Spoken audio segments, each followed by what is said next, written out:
turn it over to Ms. Cotto. Thank you, Chairman and Commissioners.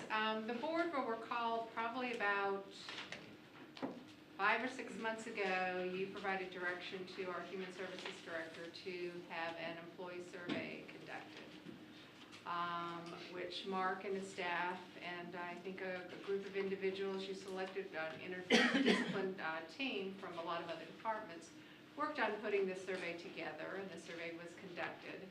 And actually for most of us, I would say that survey has been under wraps. Mark is aware of the results. Dr. Chanlin is aware of the results, but probably outside of this room, that's probably the only two that have actually seen all the results. So I'm going to turn it over to Mark, who I then will turn it over to Dr. Chanlin to go over the overall results of the survey and also talk a little bit about some of the next steps that we are looking at. So with that, Mr. Watson, our HR Director. Thank you. Good afternoon, Commission. You'll recall that in November, you asked me to come and talk to the board. This would be November 2017. You asked me to come and talk to the board about employee survey.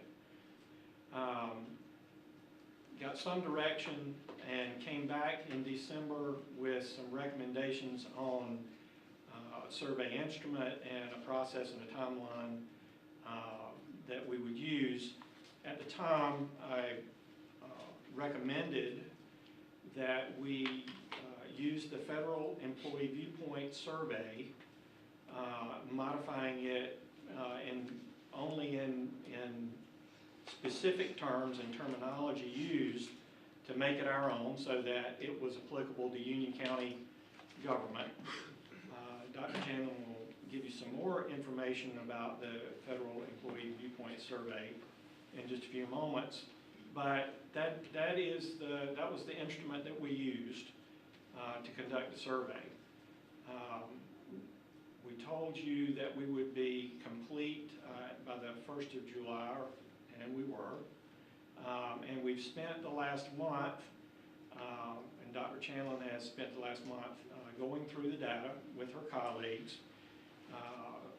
verifying the statistical validity of certain groups of answers, and preparing the report for you today. I would like at this time take the opportunity and, as County Manager has alluded to, recognize the interdisciplinary team that's worked on this. Some 15 to 20 individuals. I won't call them all by name here today, but I would like to very much thank them for their work. And they don't know it yet, but there's a little bit more work left to do. We'll be calling them back together and talking about that. But their contributions made this possible today. This was what I would term a heavy lift. This is a major project. We had individuals from all over, all different service areas of the organization, but some with some very specific skill sets that contributed to making this possible today. In addition to that, we called on some other employees who helped us make an introductory video. And some of them were very gracious. I see some of them in the room today, but some of them were very gracious to help us make that video and get this process kicked off when we opened up the survey. And lastly, I would like to thank the HR staff. They have done a tremendous amount of behind-the-scenes work in preparation for the survey and in preparation for the meeting today. So with that, let me tell you that one of the things that I heard loud and clear at board direction was that the board wanted to receive this information before anyone else in the organization saw it. You wanted it unfiltered. You wanted the information straight from the surveys, and we heard that. To that end, I felt like it was best if we engaged a third party to actually go over the results, compile that in what I term an executive summary for the board. Easy to understand language, but it gives you enough detail and synopsis that you have, you understand the climate of Union County as an employer and our workplace. And we interviewed several consultants. Our team did. We chose Dr. Chandler and her colleague, and I'll let her tell you a little bit about her background in just one moment, but been very pleased with the work that she's produced thus far, and I think you'll be pleased with the report that you received today. So with that, I'll turn it over to Dr. Chandler, and as she comes, I'll tell you she's going to do the presentation, and then she'll pass out the report. There'll be Q&A, and then when she's finished, I'll come and I'll talk about what we're going to do next as part of this process. Okay, Dr. Chandler? Thank you, Mark. First, I'd like to say it's an honor to be here. My family and I live in Union County, so I just want to thank you all for all of your dedication and hard work to our community, making it a safe and inclusive environment.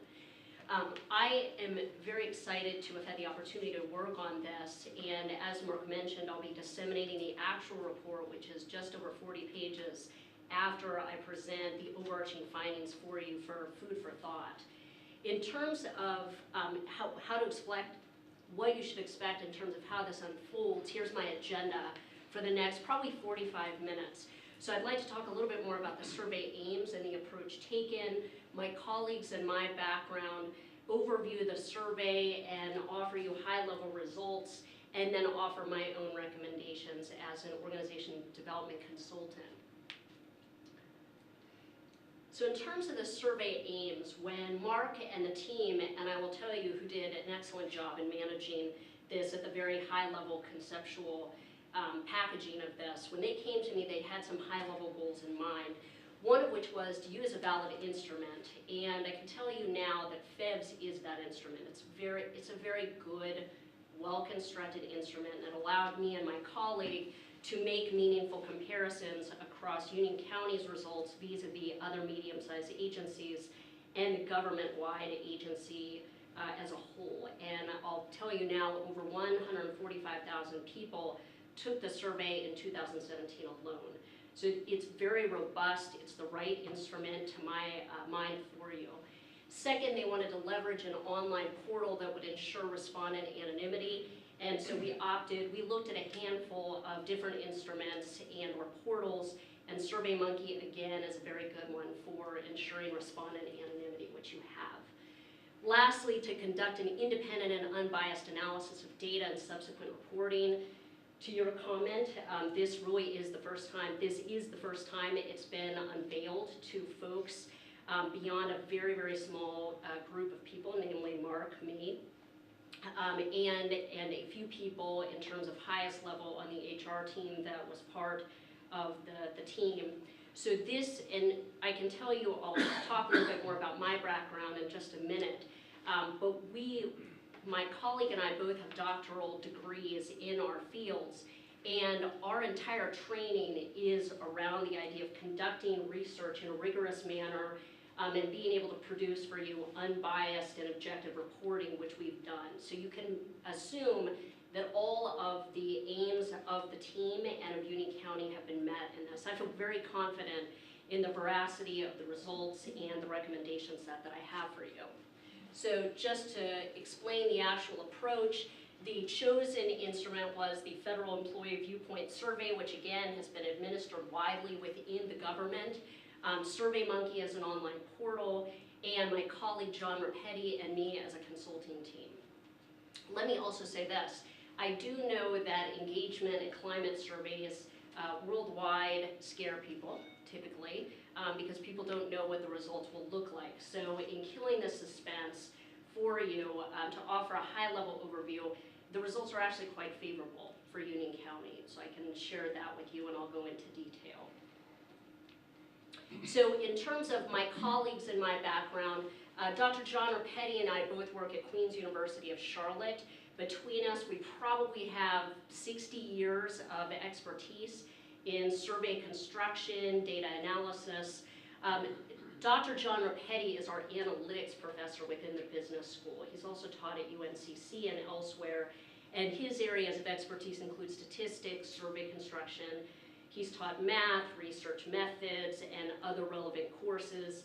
He's done a number, many engagements in the community, and even recently helped inform Queen's University's climate survey. My expertise is in management and leadership, organization development, and also survey construction, and I have a strong background in statistics as well. I asked John to be my partner in this because he's truly the statistics expert. So you can be sure that he analyzed these very rigorously. I also looked at his analyses, and we're both very comfortable with the results as they have been undertaken. And once again, we both have doctoral degrees. And the whole training is around how to conduct research effectively and make sure that you get an unbiased, objective report of that data. So in terms of the feds, we'll call it going forward, in 2017, as I mentioned, over 45,000 government-wide employees took this survey. There are 71 primary quote items with 5 different responses. And those responses vary a little bit based on how the language is worded. I'll show you one of them, and you'll get to see all of the items in the report at the tail end of my presentation. So it just varies a little bit to make sure that you're getting the response from people that's being asked for in that particular item. So here are some of the focus areas. FEVS is intended to give you a broad understanding of employee perceptions of the climate at hand. So it covers things like work unity, agency, the viewpoints around the agency, viewpoints around one's supervisor, and the overall, their satisfaction with their employment, their job, their pay, etc. Leadership, that is the broader senior management of that particular agency, and personal work experiences among the primary ones. We also categorically collected information on things like race, gender, sexual orientation, and conducted statistical analyses, what are called pairwise comparisons, to see if there were differences in terms of employees based on certain categorizations. So for example, did men and women experience Union County similarly or somewhat differently as an employer? Here are a few of the sample items. I didn't want to overwhelm you, given I'll give you the report, but you can go ahead and see these are the types of items that are on the report or on the survey itself.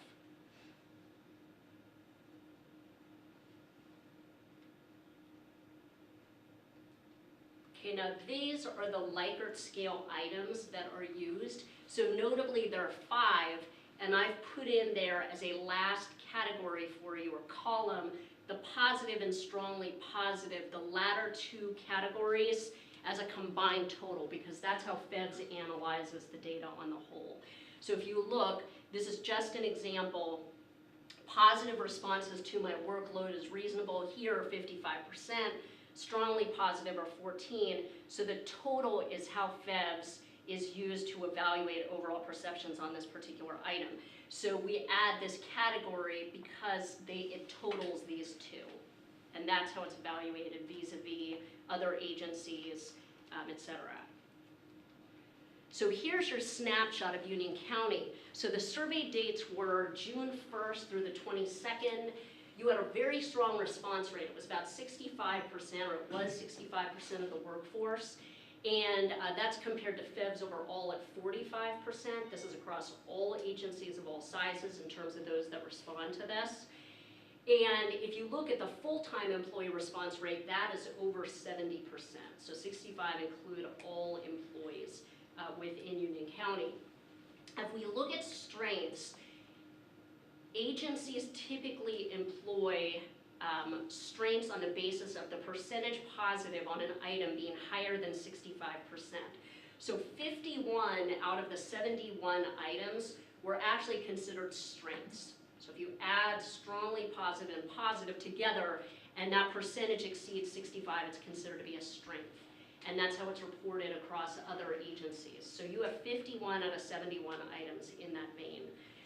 As challenges, that would be 35% as higher negative and strongly negative scores. You don't have any. Now that doesn't mean that there's not room for improvement. I will tell you, in my expertise, we'll say, in looking at engagement results, I would characterize Union County as having a very favorable, healthy climate, and it still has room to even improve and be an exemplar of workplace climate. The 4 indices, let me explain those just a little bit. FEVS calculates 4 indices, and I'll go into those in a few minutes. And so it compiles certain items into a generalized category intended to represent an idea. So there are 4 primary indices that I will explain shortly in high-level details, and they are spelled out more so in the actual report for you. And so I'll show you in just a moment a comparison of your Union County scores vis-a-vis all the medium-sized agencies, and that's 1,000 to 9,000 employees that meets the criterion for being a medium-sized agency. So in terms of these 4 indices, all were more favorable, a good bit so in comparing Union County to other medium-sized agencies. We also did an analysis of the FEVS overall results. So if you look just at medium-sized agencies, you get one slice of the data. We also said, let's look carefully at all of the items as compared to the government-wide results. And in 62 out of 71 items, Union County scored as more favorable.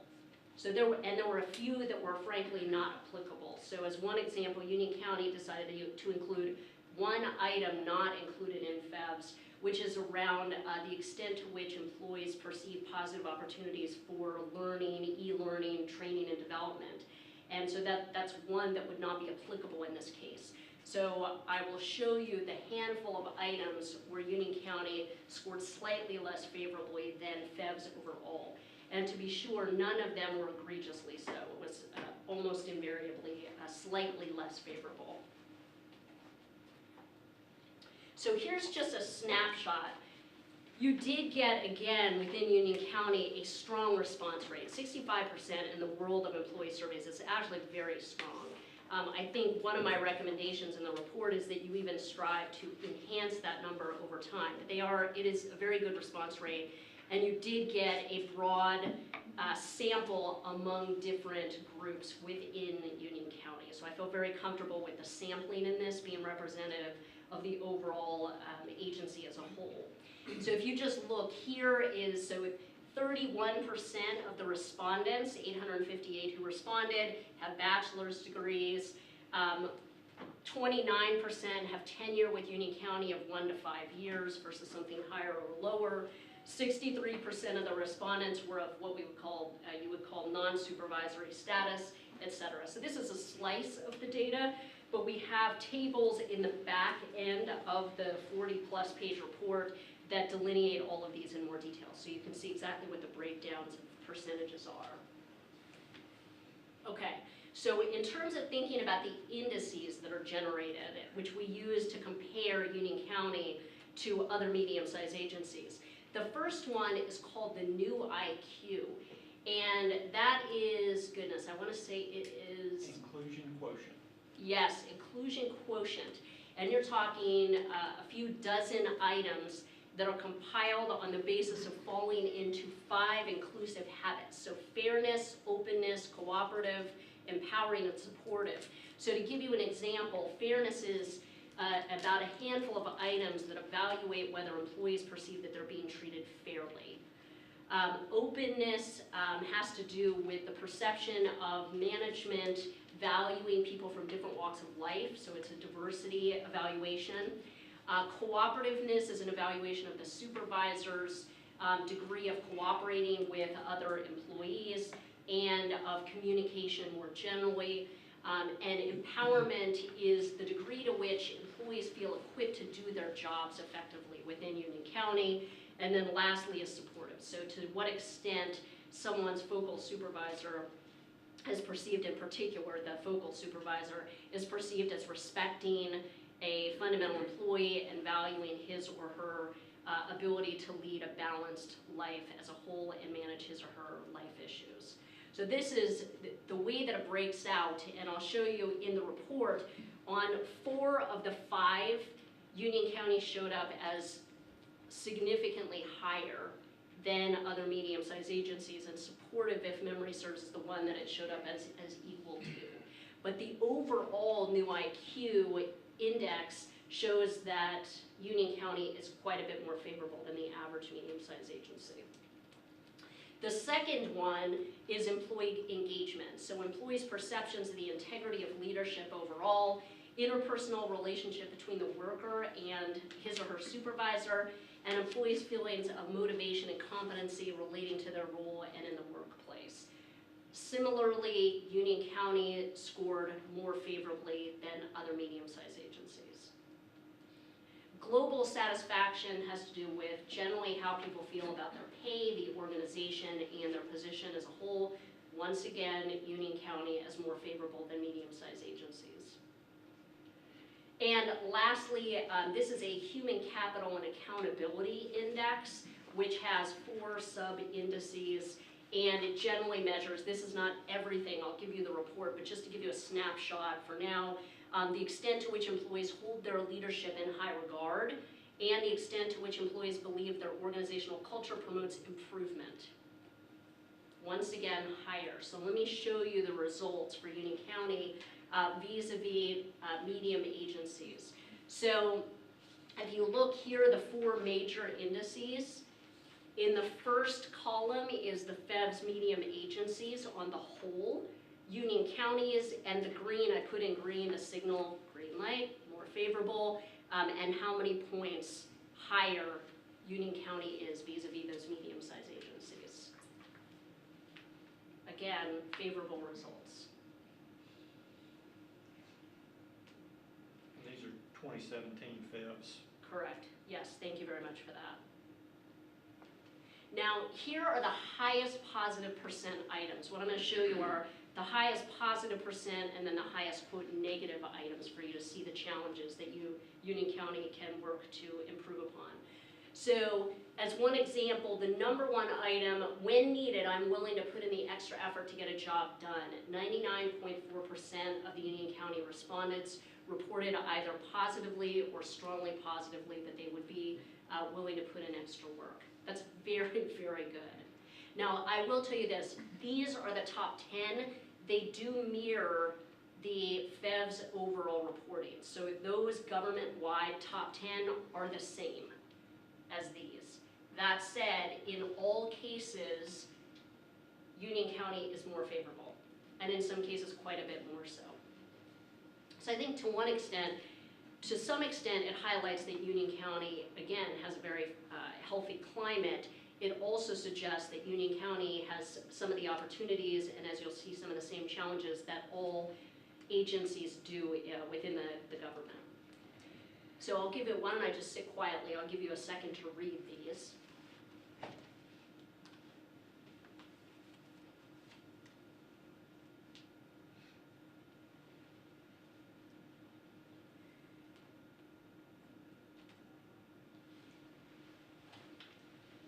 In looking at this, I've come to refer to this list as the heart of the employees. When you look at this list, the fact that they're willing to put in the extra effort to get the job done, and 99.4% say that tells you something. Yeah. The fact that they feel that the supervisors treat them with respect, they like the kind of work they do, they're being held accountable for achieving results, and you know, I'm constantly looking for ways to do my job better. 95.6%. That tells you about the heart of the employee. Thank you for that. And if I might add, so I've seen a number of engagement/climate results, both in terms of the ones that I evaluated for the purpose of conducting this comparison between Union County and other government agencies, and also I've seen many in, quote, corporate America. And what you see, for example, is There's a wide variation, I would say, particularly in corporate America, in terms of how the results show up. So as one example, when you say, my supervisor treats me with respect, I've seen results that are vastly, vastly lower than that, depending on the quality of one's supervisor. In terms of the overall, the perceptions of the overall quality of work done by someone's division or group in a company, that could vary widely based on the quality of the supervision and the unit climate overall. So again, to Mark's comment, these are quite favorable and speak well to Union County's employee base and the supervision within it. Okay, now these are the highest negative percent numbers. So what this means is these are the totals of positive and strongly positive in terms of disagreement. So promotions in my work unit are based on performance or merit. So people would agree or strongly disagree, and those categories would be computed together to give you 21%. So whatever, 78.6, whatever that is, reported either neutrally or favorably, 21% reported negatively in some capacity. So here are these for you to review. And to be sure, again, although I don't have data to compare because FEVS doesn't report these, if I look at the lowest positive percent items, they are mostly the same, which is why they show up as negative. And these two mirror the government-wide agencies overall.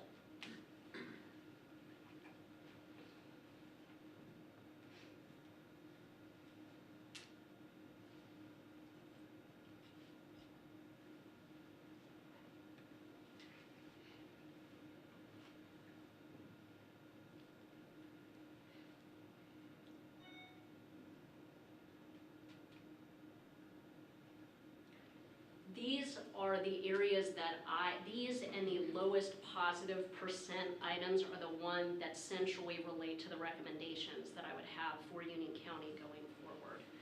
Let me show you a different slice of this, and please keep in mind, so these are the highest negatives, right? 51 out of 71 could be seen as strengths. So I do want to once again highlight, we get into the negatives here for the purpose of recommendations because all organizations can grow, improve, be learning organizations. You, in Union County, I believe really do have a baseline for exceptionalism, and it's just a matter of what you do with these data over time. Fortunately, the climate team was smart enough to think about using FEVS and this very rigorous process such that going forward, you can very easily administer this again and draw comparisons across all items and look at areas for improvement, which is exactly what the government is doing as a whole. So you can feel very comfortable. This has worked. This is a very good process. It's a very good instrument. Again, these are unvarnished results, unbiased, and it could be used over time to really move you to a best workplace status.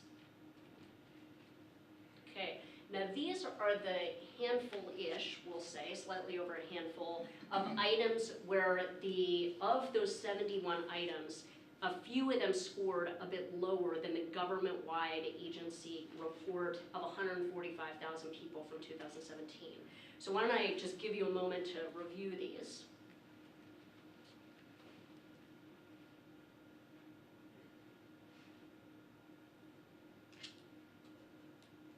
Again, that last category in red to signal a slight decrease.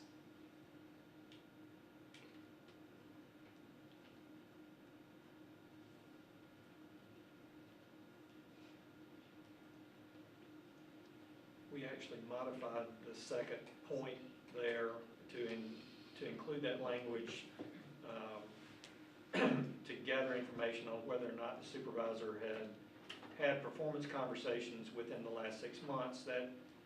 That's different, or that is an add-on to the FEVS question. We were specifically looking for information about the frequency with which supervisors were having informal performance conversations with employees. Yeah, so thank to build on that, to be sure, the team added the other than the annual performance evaluation. To my mind, based on all the other data that I saw in this, I don't think this would show up here at all, frankly, if it had been worded exactly as FEBS was. In fact, I think it probably would have shown up either possibly in a strength or definitely not in the lowest category here.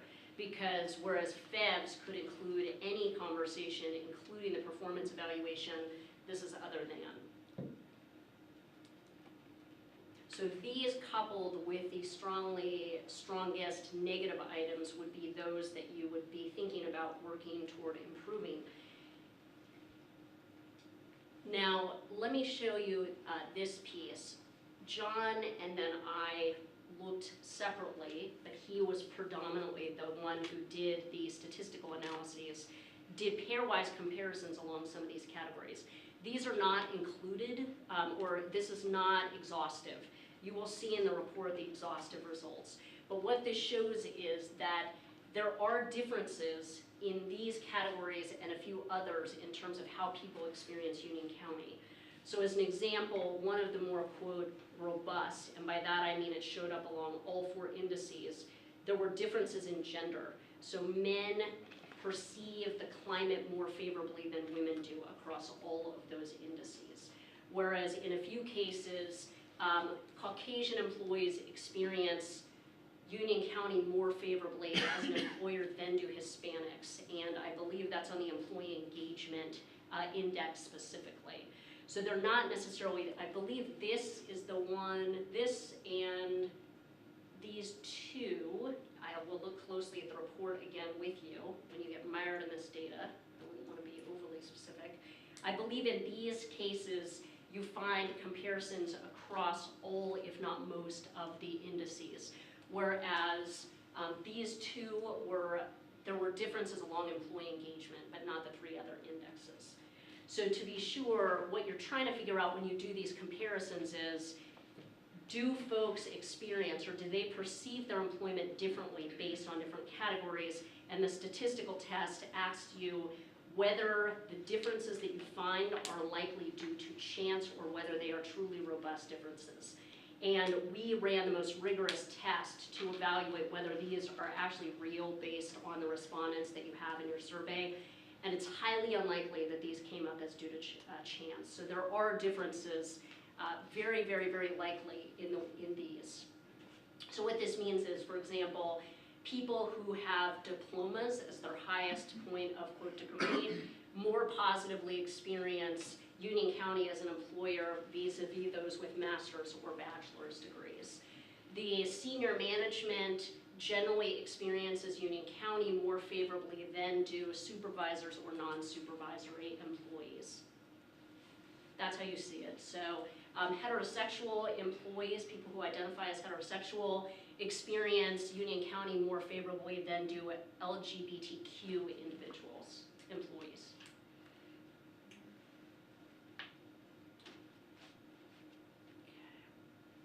Now, in terms of my own recommendations, here's, if I could, before I show you, I identified 5 high-level areas for climate improvement on the part of Union County.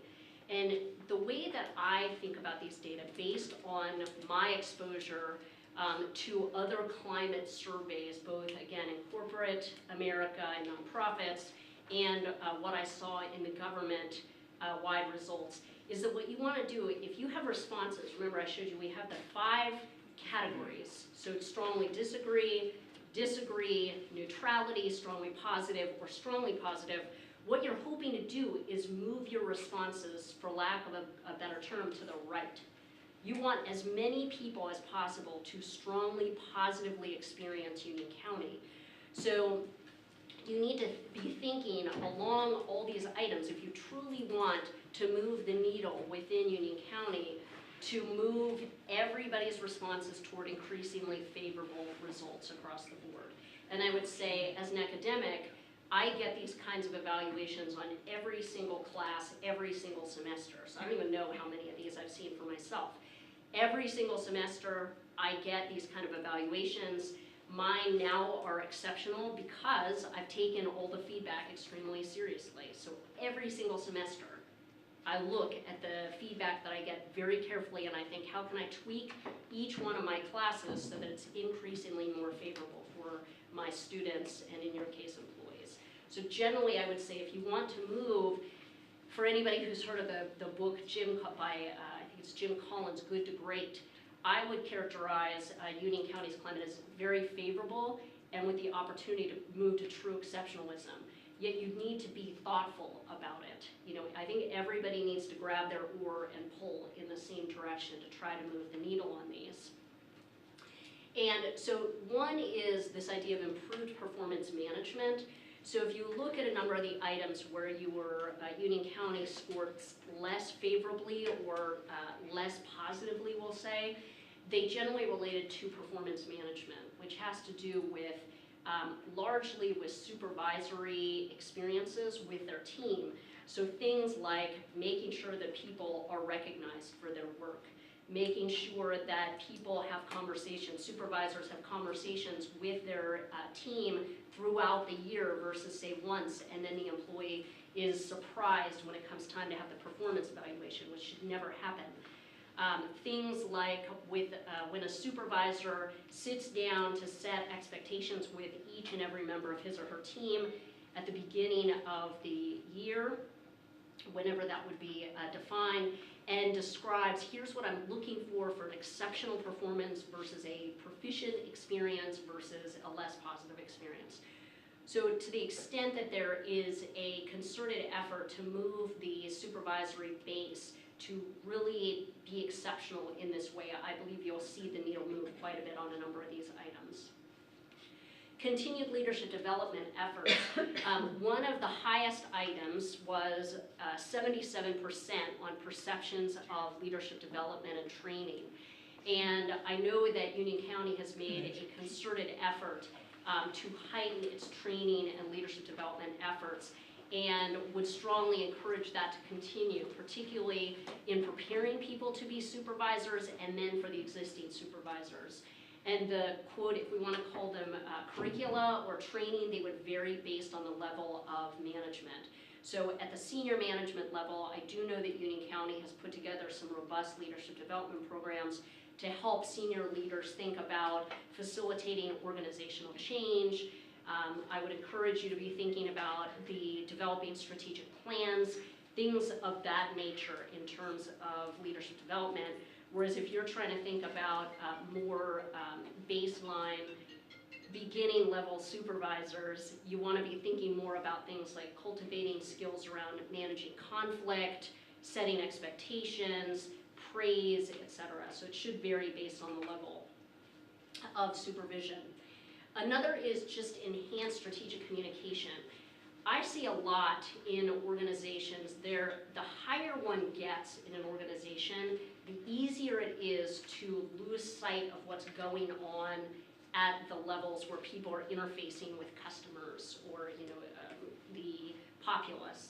And it just happens. And in spite of, say, any level of supervisor's effort to communicate to everyone, it's usually vastly under-communicated. So you find, so just to give you an example, I work with assistant principals in their leadership development efforts, and I often ask them, are you aware of your school's vision? And a lot of them couldn't recount it. Yeah, I wouldn't expect them to recount it verbatim, but a lot of them think, gosh, I don't know, I think it's on the website. Where you would think at the highest level, that would be something that would be cascaded downward into the school to every single employee, potentially parents, students, etc. So in any organization, you're going to see the need for more communication in a variety of vehicles that resonate and reach people. Because you may think, we very smartly communicated through a video, through a handful of emails, and people they just don't see it. There's just so much coming at people. So I would say to continue to think strategically about communication. A sustained commitment to climate development. I would say given these results are actually quite favorable, this is truly an opportunity to be stewards to the future of a great workplace. and so that people feel that during their careers they are well taken care of in the context of their careers within Union County. So I highly recommend that this use of FEVs and a climate evaluation more generally continues year to year, particularly when it's such a robust instrument and you can look at improvement potentially on many, if not all of the items, and continue to make a concerted effort to enhance the experience of Union County employees. And then lastly, further diversity and inclusion initiatives in education. Given the statistical differences that we're seeing, we saw in the data analysis, I recommend that there is a concerted effort to try to think, how can we ensure that all Union County employees are experiencing their employment within the county and feel that they have ample opportunity provided to them that is sufficiently provided to everyone else. And there are a number of ways to enhance diversity inclusion efforts, but the goal is to be a truly exceptional workplace. You want to make sure everyone, for example, feels that they have opportunity to advance in their careers, among other things. So with that in mind, that concludes my formal part of the presentation. And we can begin by handing out the results. I would recommend that you look in the table of contents and choose the areas most of interest to you, but you will see a lot of what we've discussed along with all of the items and the relative scoring on them.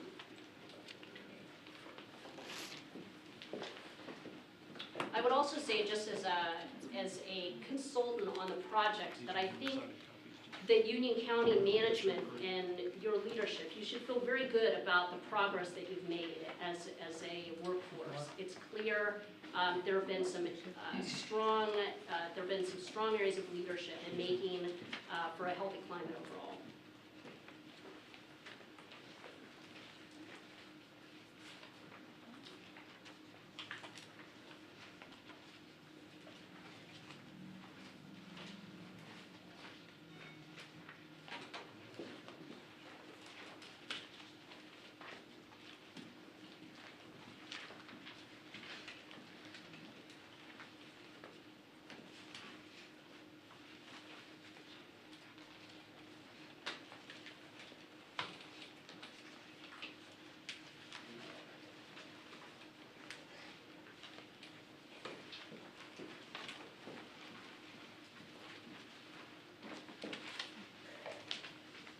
Why don't we just take 1 minute to skim over the report, and then I'm happy to field questions that you have.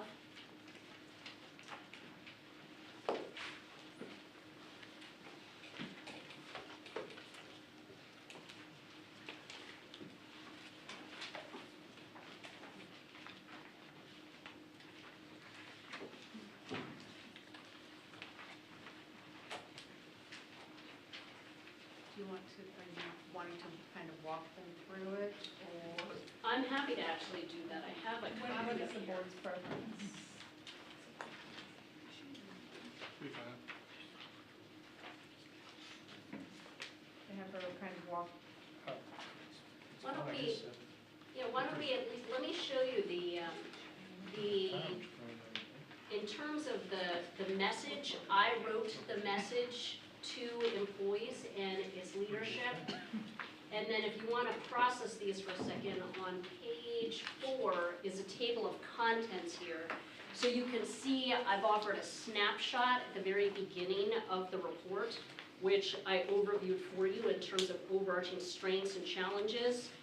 And I offered the participation data snapshot, so basically looking at the sample of respondents, that was on the following page. The survey findings, the 4 indices, are between pages 7 and 12. Again, a lot of this I've actually shown you. I'd like you to be able to just sort of skim through it and process it. And then the highest and lowest positive and negative items are pages 15 through 18.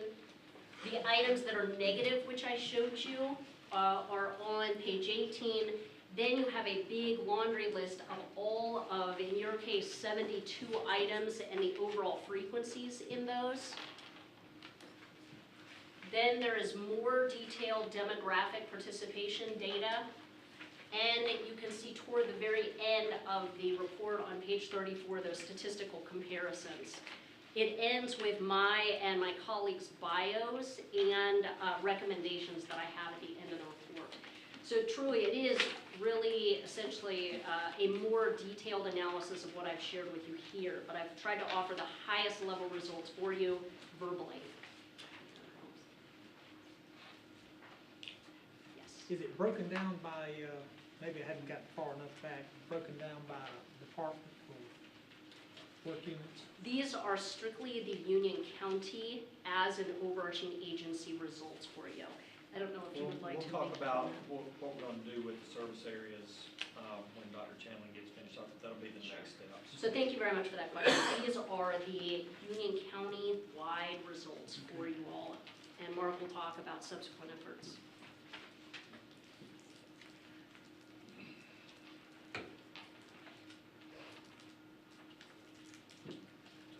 I'll wait for about 2 more minutes to field any questions for those who'd like to continue to look at the report.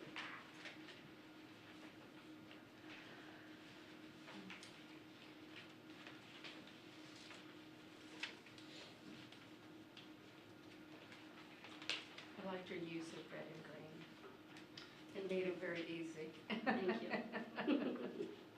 This was a fun project to work on, and you've done, these are favorable results. You should feel proud as an employer overall.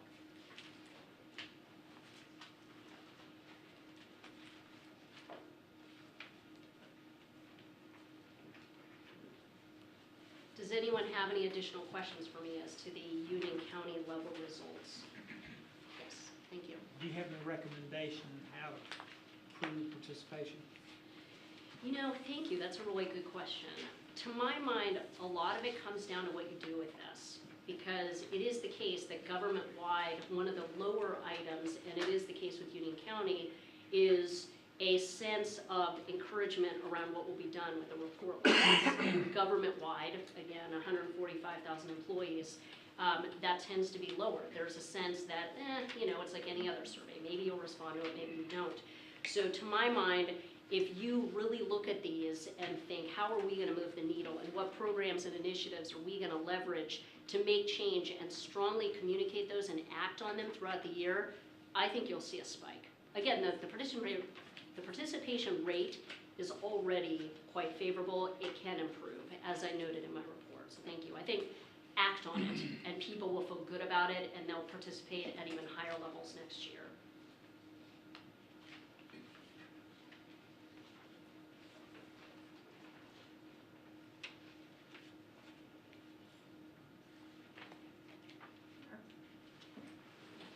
Okay, All right. so let's talk about next steps. Part of the discussion with the interdisciplinary group as we were going through this, really brought us back down to this same question. What happens when you got all this information? What are you going to do with it? How's it going to be disseminated? We had some division directors that were participating in that group that expressed their disappointment that they did not receive any more assistance with their 2015 scores than they did. They really wanted the opportunity to improve, but they felt like resources went into the most critical areas, and some of the other areas were bypassed with resources. However, having said that, that led us to develop a process for this, what I'm calling next steps. As you already are very well aware of, nobody has seen this report up to this point. There's a number of executive directors in the room right now that this is the first time they are seeing this report. Okay? We are producing service area level reports. So it's reports that break the overall results down to their specific service areas. And within their service areas, if they have a division that had 15 or more responses, then we are producing a like report for that division manager. And in some cases, I'll just use human services for example. Got a very large group in DSS and a very large group in the health department. Those are two separate divisions. They may have very distinct differences between the results in the way they answer questions or the way they feel about their employment, so we'll be breaking separate reports out for those. However, okay, so it's great we're going to do the reports, but you know, handing somebody a report without any guidance or without any further understanding about what's contained in the report doesn't do us a whole lot of good. We actually have another organizational development specialist that will be with us beginning Wednesday. And I would say Wednesday, Dr. Chanlin is coming back to meet with the executive directors and the county manager to go over the report that you have right now in more detail, answer any specific questions that they have. After that meeting, the other consultant will begin work on a one-on-one basis with every executive director. So they'll be sitting down with their report. They'll be looking at their strengths and opportunities. And then they will be challenged, the executive directors will be challenged to identify areas that they want to improve in over the next 12 months. Likewise, once that's concluded, the consultant will meet with the executive director and the division directors of these divisions where more than 15 responses have been made and go through a similar process, all the while developing a more collective list of the things that are going to be focus areas for all the service areas throughout the organization. So you get firsthand feedback, firsthand knowledge of what may be feeding into some of the results in the service areas, and that's building up into this list of opportunities and focus. Later, after the division manager meetings are concluded, the consultant will compile that list, meet with the county manager, who will go through the same process, and then she will be delivering an action plan based on those items back to the board in what we hope will be about 4 weeks. So this is a pretty tight timetable. We're hitting the ground running on Wednesday morning with these meetings, and all of those are already scheduled to take place, and then we can move into the action plan part of this to begin to address some of the items that you have already seen on the presentation so far. Any question about the next steps? Okay, so out of that, there's going to be a lot of touch points, a lot of personal one-on-ones, some coaching from some organizational development folks in helping our service areas understand what the results of their surveys truly mean. Okay? And then the board will be receiving an action plan report from the county manager as a result. Very good. That concludes this presentation, if there are no more questions. Mark, thank you for your leadership and the time and effort went into it. Yeah. Quite well. I think we've accomplished everything that the board instructed us to do. Thank you, Dr. Taylor. Yes, thank you. What's next on? Search. You want to go right into that? Absolutely. All right. Okay. So the board also directed, now we're moving into a different topic, the executive recruitment services. The board instructed that we solicit proposals for executive search services in order to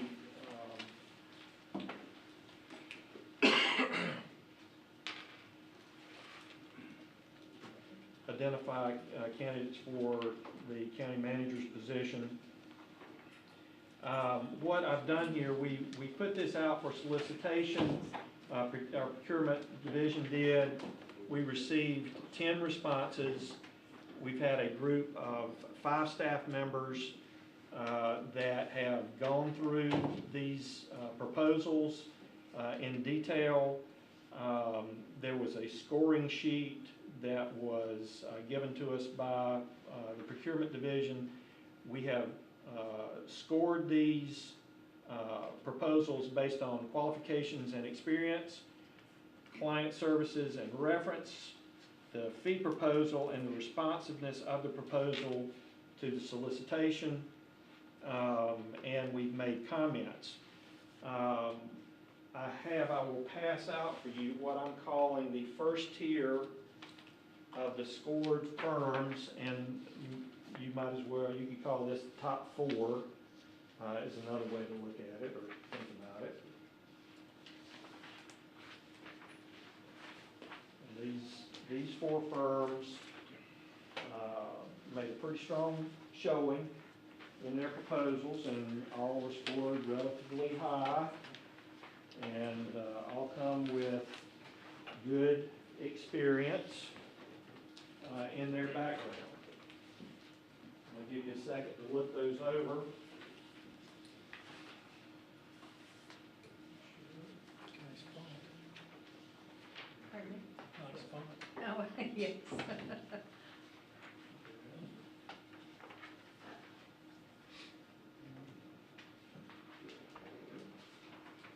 All right.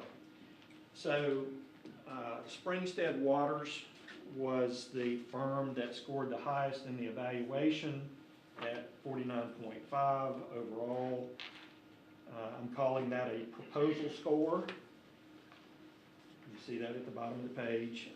The Mercer Group was second with a proposal score of 46.76. Ralph Anderson and Associates was third with a proposal score of 45.26. And Colin Basinger and Associates was fourth with a proposal score of 44.76. Now, just so you are aware, there are 6 other firms that that made proposals. The scores drop off fairly significantly. The next highest score is 39.88. And the lowest score is 7.37. So it drops way off. I've divided those into second tier groups 1 and 2. I'll be glad to provide the board with copies of this if you'd like. Otherwise, we'll see what y'all want to do. Have we used any of these groups? Yes, you have. We're familiar with, actually, we're familiar with the Mercer Group. We've used them in the past, but it has been quite some time. Ralph Anderson and Associates, we've used most recently, and Colin Basinger and Associates, we've also used them. Springstead Waters is actually a merged firm. Until recently, they were just known as Springstead, and there was another company known as Waters, and they merged, and now they're Springstead Waters. We have used Waters in the past, but we have never used Springstead. The Mercer Group actually conducted the search for our county manager when Al Green was selected as county manager, if y'all remember Al. And Colin Basinger his firm was used when Ms. Cotto was selected as county manager. Ralph Anderson and Associates has placed several executive directors with Union County, also assisted the town of Waxhaw with their town manager recruitment most recently. Actually, both and- recruitments. Hmm? Both recruitments. Both recruitments, right. And has done work, was it the fire chief for the city of Charlotte? Yeah, I believe so. Yeah, and it has done some other work for Mecklenburg County.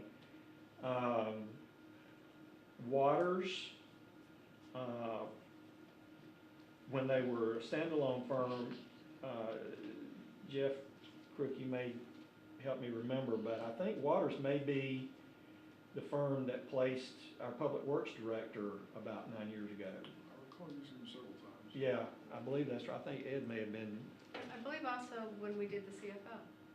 yeah, That's right. yep, so there you go. You got a product of that search sitting right here in the room. So, yes, we are familiar with all these four firms, yes. I'll tell you, it's been my experience in the past, you know, that it is critically important that the consultant have the chemistry between the board and the consultant be right, that that the board have someone that they feel good about using, working with, and that,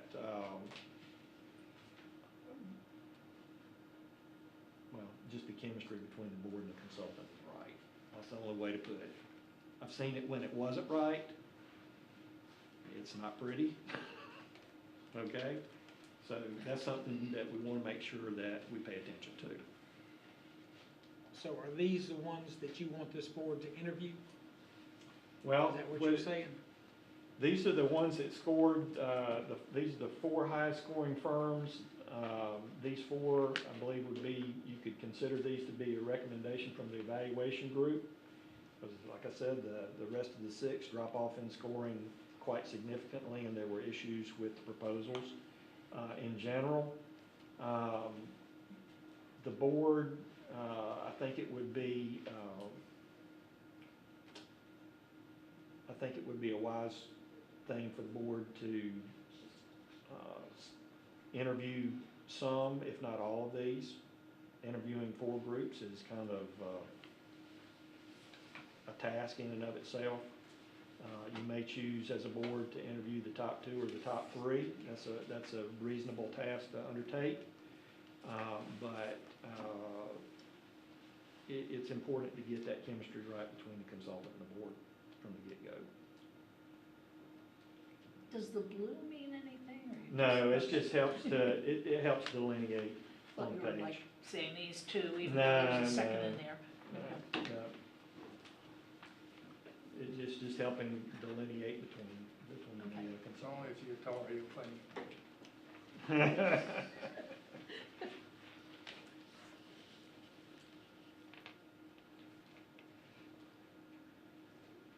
What would be the board's preference? Would you like to interview some of the consulting Could firms? you elaborate on the definition of interview, how that would typically take place with the board? Well, I think you're going, well, you would have the proposal to study first, okay? We would schedule the consulting firm or team, whatever they propose, to come in and have a discussion with the board. It's really a discussion. It's a time for you to get to know them and them to get to know you, and for you to ask them whatever you need to about their process and how they're going to conduct their executive recruitment. Because there are, even amongst these groups, there are differences in how they go about their process. And so it'd be advertised as a public meeting, is that what you're saying? And all five would be there at the same time? I apologize, I didn't hear the question. If the board interviews the consultant, or interviews the consultant say they interview 3 different consultants, is that a public meeting? Absolutely. Yeah.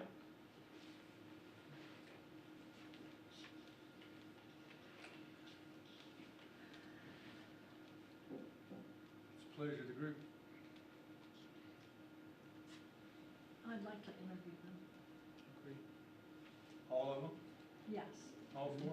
all four.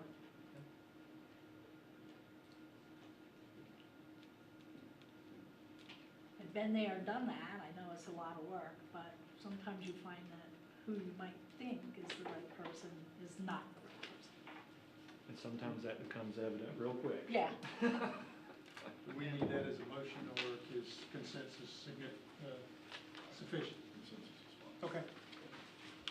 So I'll work with the clerk to, and I'll contact these 4 firms and let them know that you would like to interview them, and we'll schedule for an hour. Do you think that's sufficient for each one? Yeah. Yeah, including question and answer or whatever. And then Lynn will let you know date and time and place, and then we'll go from there. And you mentioned the proposal, Yes. and you'll get that to us as soon as possible so we can study it.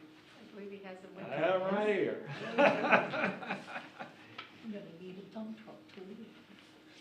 So if, It's bigger print though, isn't it? yes, it is. It is. Don't say do it. Okay, Thank you, Martin. all right. Very good. We'll proceed Thank with you. that. And thanks to your staff, You're quite welcome. but that wasn't an easy job.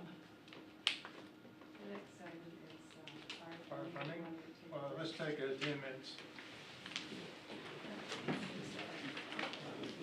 Nice to meet you.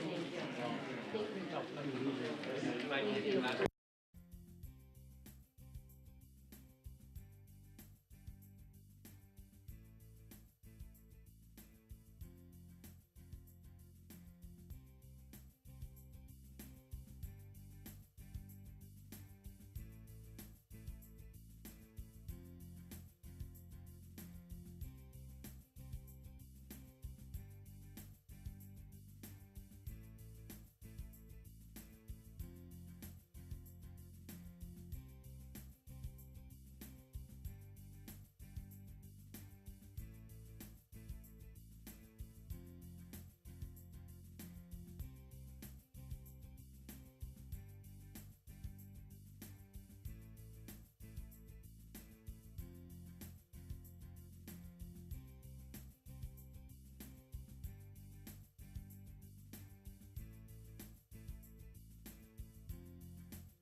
report. Ms. Cotto, Certainly, and I will be very brief. This county has probably wrestled with fire funding long before my tenure, but I know during the almost 8 years that I have been here. During the last fiscal year, we talked a great deal about trying to get the issue resolved. Staff made mention to the board that we believed that we had come before you, I think, on 4 different occasions with solution sets, and we have been unable to reach one that was the one that was acceptable to the entire board. And so we suggested you use a consultant. We hired, I know we're going to refer to Ms. Burton and Associates, but they're actually Stantec, yes. So Michael James has been working with them. They've made a presentation to you all. They've made a presentation to the fire chiefs. And today they want to go over what their findings are. And our hope is that you may not pick an exact solution today, but we really would like to get things narrowed down, because if the goal of the board is to implement by your 2020 budget a different mechanism than we have today on fire funding, all the steps that you will hear today really need to be taking place by January or February of 2019, which sounds like it's a long ways away, but it's probably a blink of an eye. So with that, I will turn it over to Michael James. Thank you, Ms. Cotto. Good afternoon, Commissioners. We appreciate your time again to talk about our fire funding study. As Ms. Cotto mentioned, we've been working on this with finance, tax, a lot of our staff working with the consultant to come up with today's recommendations to the Commissioners. So we appreciate the opportunity. Just to begin with, you all have seen this slide before, but just as a refresher as far as what the goal of the study was. As a reminder, we did not ask Stantec to look at any staffing levels of our fire departments, look at district locations, look at equipment needs, operational policies, anything like that. This was strictly a financial analysis of how we fund fire services in Union County. What we did ask them to do, we wanted them to look at our current funding methodology, what's working, what's not working, propose some sustainable alternative funding strategies, try to maximize cost burden equity among the residents of the county, secure a long-term stability in funding fire services, and create a model that supports the goals of the Commission and your objectives as well. So what we're going to do today, Mr. Burke with Stantec's going to come up and provide a detailed overview of the methodology of BOCC. Kind of give you an idea how we got there, what the calculations were, have some discussion with the Commission, and try to find some direction on a preferred methodology. As Ms. Cotto mentioned, it may not be one that we nail down today, but for the Commission to let us know which looks good, which works for you all, so we can, the staff, the consultant can move forward and refine whatever methodology you all choose. So our work to date, we've had 2 meetings with the County Commission, we've had 2 meetings with the Chiefs Association. Had a lot of good conversation, got some feedback, and all that went into the analysis that Stantec did. We further refined the revenue calculations. As you'll recall, at the last presentation of the board that we had, there was some questions on tax rates. We wanted to get that refined and get that closer to the reality that we're looking at, and make sure that we capture all the revenues that go into fire funding. And we made the determination as well that we're going to move away from the fire fee methodology entirely. So everything you're going to see is a form of a fire tax, moving away from the fire fee. So the 4 options you're going to see today, the first one is a self-funding tax district, which is the district itself would fund all fire services within their boundaries with no countywide rate going into that district. There's a 6th fire district option, which is the consolidation of all current fee districts into one large tax district. We have a countywide fire tax with no local district taxes. And then lastly, a self-funding tax district plus an equal percentage of county subsidy going towards their operating expenses. We asked legal to do an analysis to talk about the transition from a fee district to a tax district. Since we're going to move away regardless, or the methodology is proposed to move away regardless from a fee district to a tax district, we want to give you an idea of what you were looking at process-wise. It really is a 2-step process, but there's a lot of little pieces in there.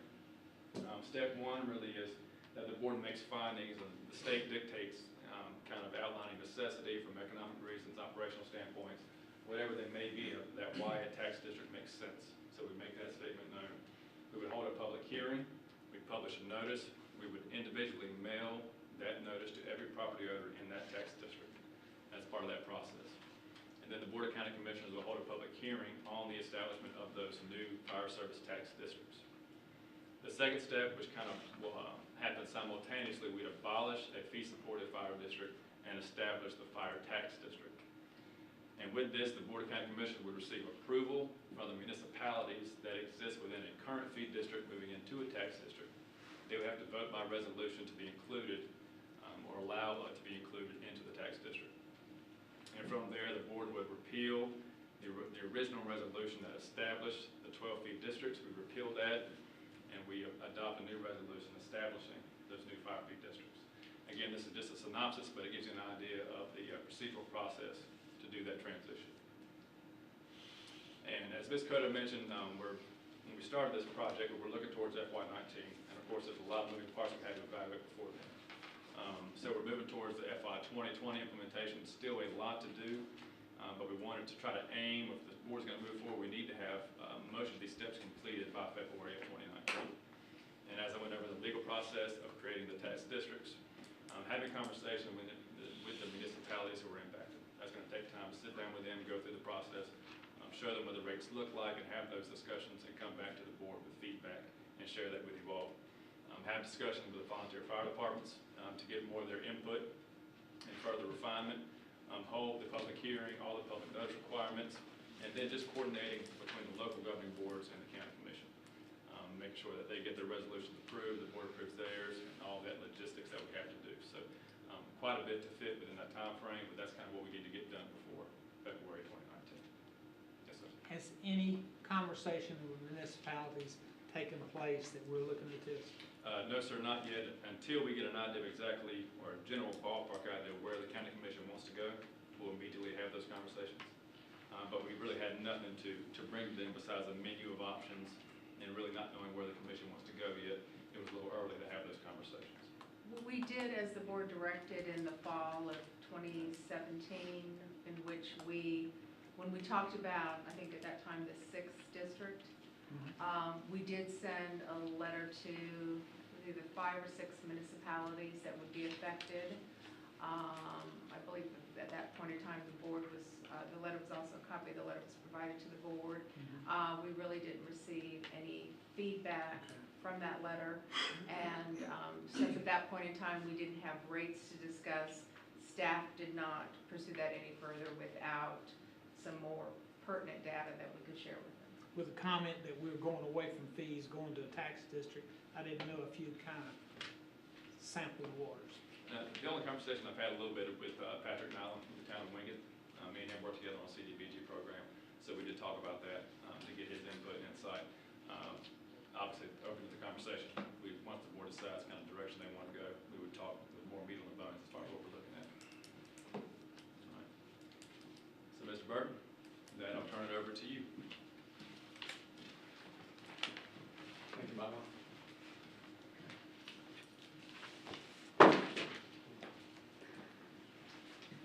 Mr. Chairman, Commissioners, it's a pleasure to be here. My name is Mike Burton. I'm with Stantec Consulting Services. And with me is Leticia Gaglianoni in the back. She's done a lot of the heavy lifting on this. And depending upon the questions that may come up, I may ask her to contribute to some of the answers. So let me make sure I get this thing working out right. Okay, what we know about Union County Fire Services is the nature of the calls when we look at it throughout the county. There's about 80% of the calls for service are for non-fire related incidents, and they provide general life safety services to residents and visitors. There are many for traffic and health safety, medical calls that aren't related to structural fires at all. The majority of the dispatch calls are in response to roadway accidents, falls, or other medical issues. That's just two ways of saying the same thing. We have a little bit of a parameter of that up on the top of that.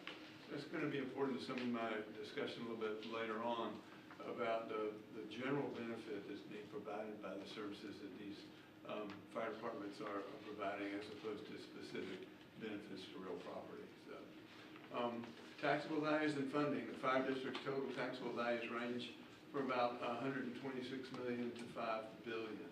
So there's a considerable range in the taxable values within the districts.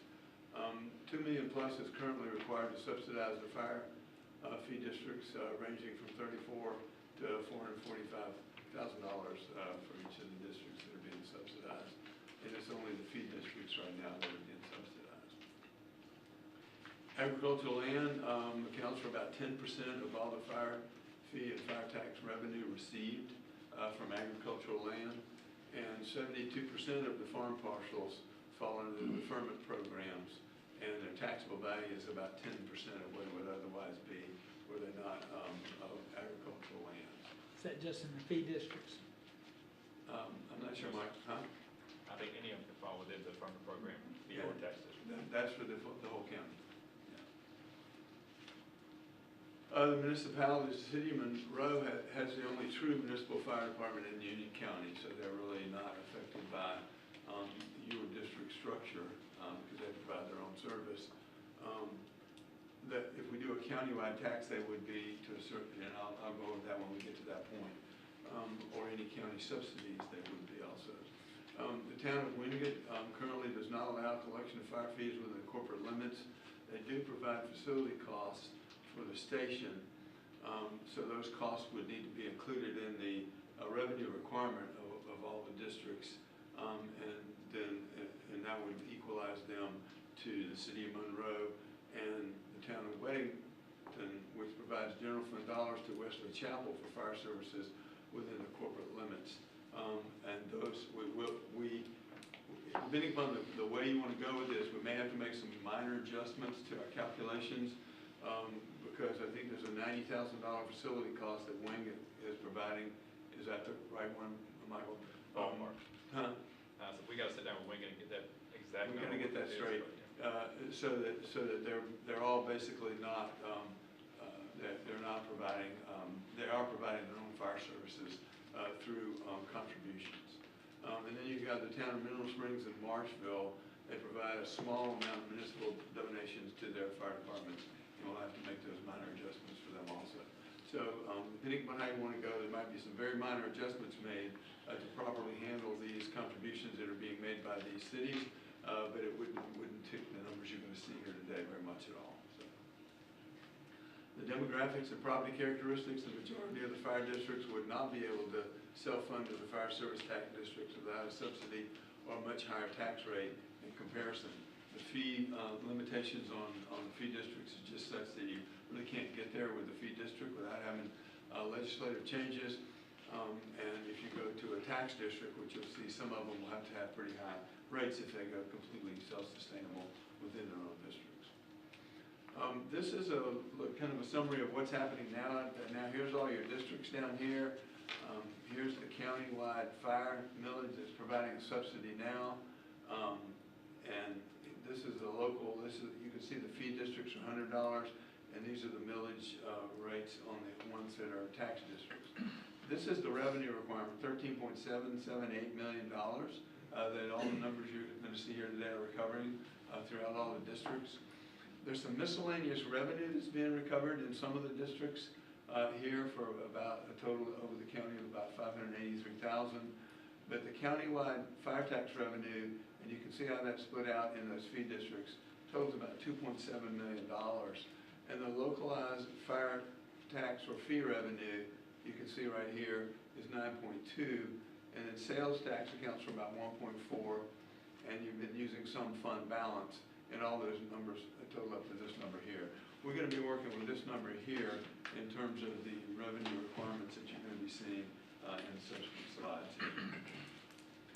The demographic and property characteristics that most likely will not change quickly.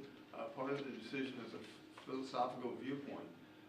If you go with a fire districts that completely are self-sustainable within their districts, or if you go with something where there's a little bit of a redistribution, possibly based upon the general benefit that's being provided by the services that you have here. And I'll get into that in a little more detail when I have the numbers to show you. The methodology should take into account what the Board of County Commissioners has stated as a priority. That's equity among the districts or fairness, long-term sustainability to absorb growing cost of services, Identify a funding solution that removes the need for constant reexamination. I know it's been stated earlier that you looked at this a number of times, and I think all of us would hope that we get to a solution that will stand the test of time here. Capture all properties subject to the fire tax and prepare for the transition of rural areas that may begin to develop similar to the development that's occurred in western Union County. The City of Monroe, what's built into the proposed methodology options? The City of Monroe will be reimbursed 100% of the fire tax paid into a countywide rate. They're not receiving, they're providing their own fire service, so therefore if they're being taxed, there's nothing for you to apply that tax to in terms of a fire service within the city. And all the cities will ultimately be treated that same way if you decide to go with one of these plans that we have here, and we may need to make some equalization to be ensured that that $90,000 that one of the cities is paying is included in the cost of service, so that all of the cities would be reimbursed 100% of the fire service tax paid into any kind of a countywide rate. All fire service districts will become fire service tax districts. The town of Wingate would allow fire tax collection within their corporate limits. All fire district revenue sources include real property, personal property, motor vehicle tax, and sales tax. And the sales tax would be shared among all taxing districts as directed by state law. All departments' revenue requirements include their radio cost. This is currently funded through the countywide rate, and it'll be in each of the individual rates at this juncture in this analysis. Mr. Burton, if I could just go back a slide. Sure. I believe the board is aware, but as it relates to your fire fees are only on real property. So fire fees are not assessed on personal property, motor vehicles, so that is definitely a distinction between the tax and the fee. I'm sorry, I just want to provide that clarification. Yeah, a fee is really not a tax, so it's just purely a fee. The options that we are going to show you today are the self-funding tax districts, as if every district recovers all of its costs through its tax, and there's no county subsidy. The other is a six district option within this one, where instead of those districts that would be in the sixth district having their individual fee, they'll be consolidated into one tax rate for that sixth district. A combined fire service tax only, and that basically means a countywide tax where there's no individual district tax. It's just one countywide tax, and then the revenues are apportioned back to the districts based upon their revenue requirements.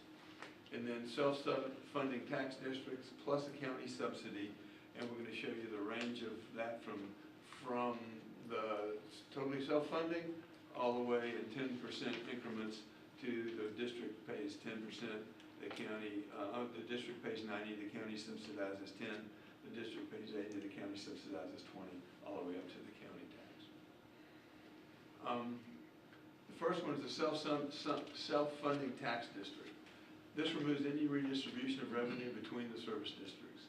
It's completely cost of service.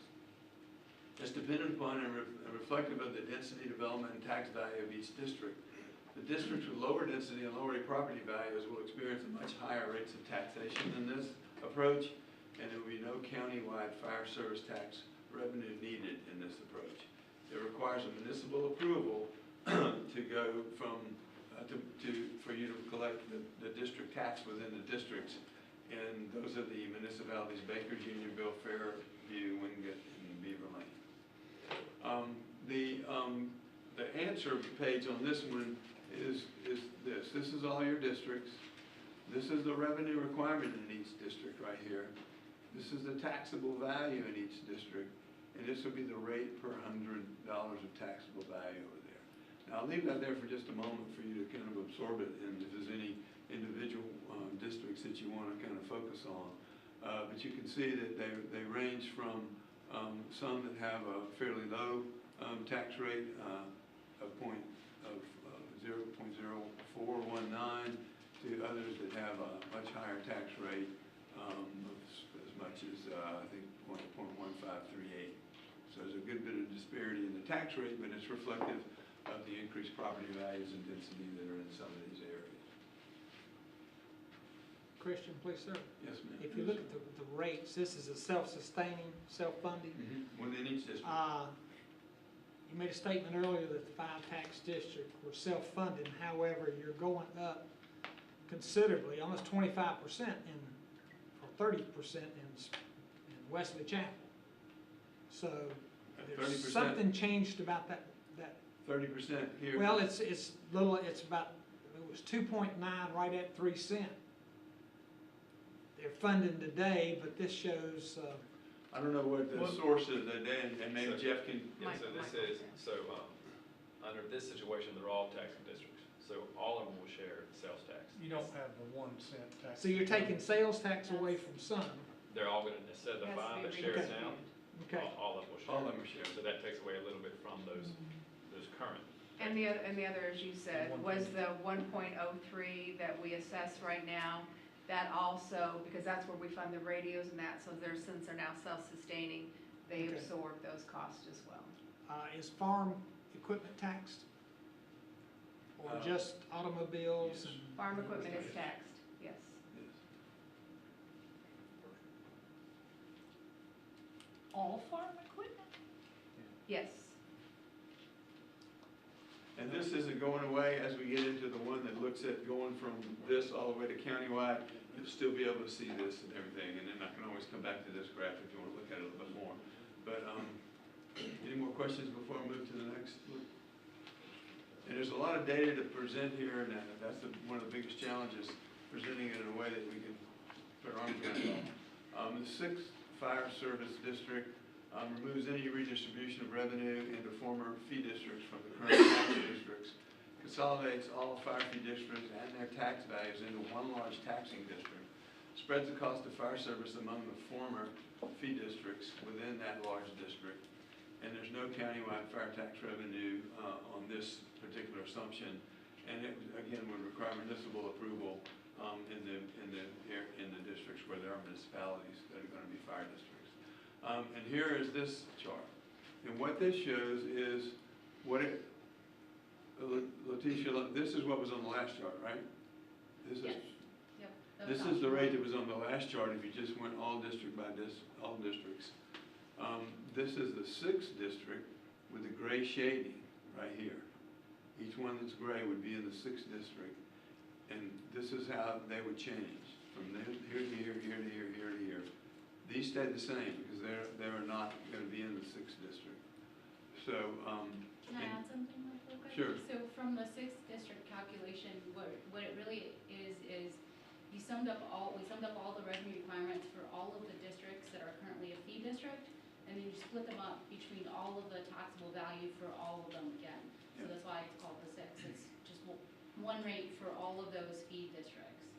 so they're all blended into one big district, and you can see the change in the rate per thousand and the percent variance here also.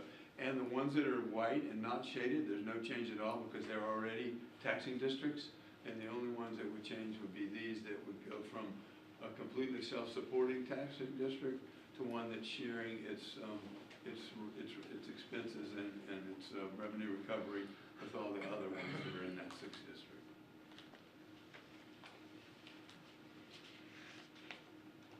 So, and any questions about that?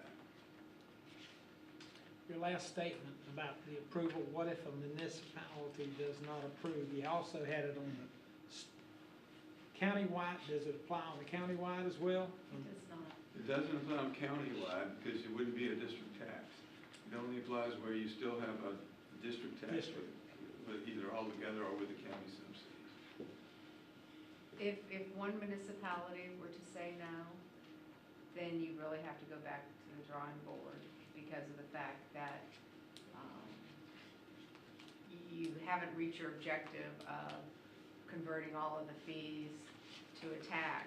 So especially in the 6th district, where you're combining all of them into one, if any one of those municipalities declined to support this initiative through a resolution, you would be back to the drawing board. Okay?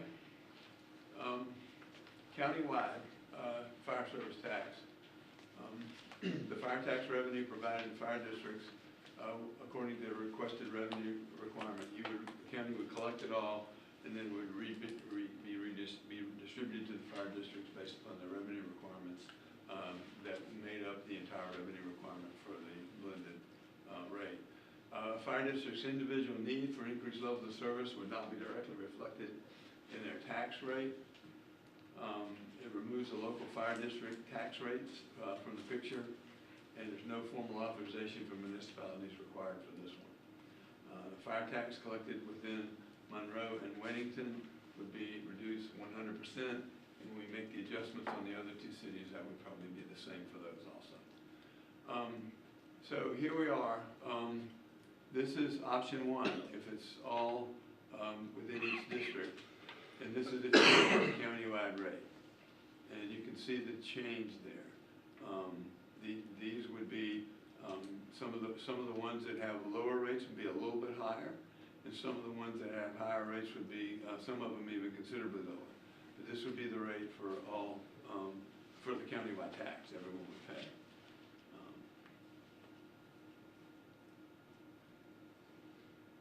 And that rate includes giving Monroe back. Yes. Yes, it does. Because if you recall, one of the concerns you heard from Weddington and Monroe was they paid for their fire service and then we were taxing their residents again. So there isn't any way not to collect that tax, but we would, under this scenario, would return that tax to them. What would the rate be if you didn't give Monroe anything back? We haven't calculated that. I mean, a countywide tax has to include all the parcels, and the rate would be the same. I guess the rate would be lower if you just kept the amount instead of giving it back to Monroe. Is that what you're saying? Right.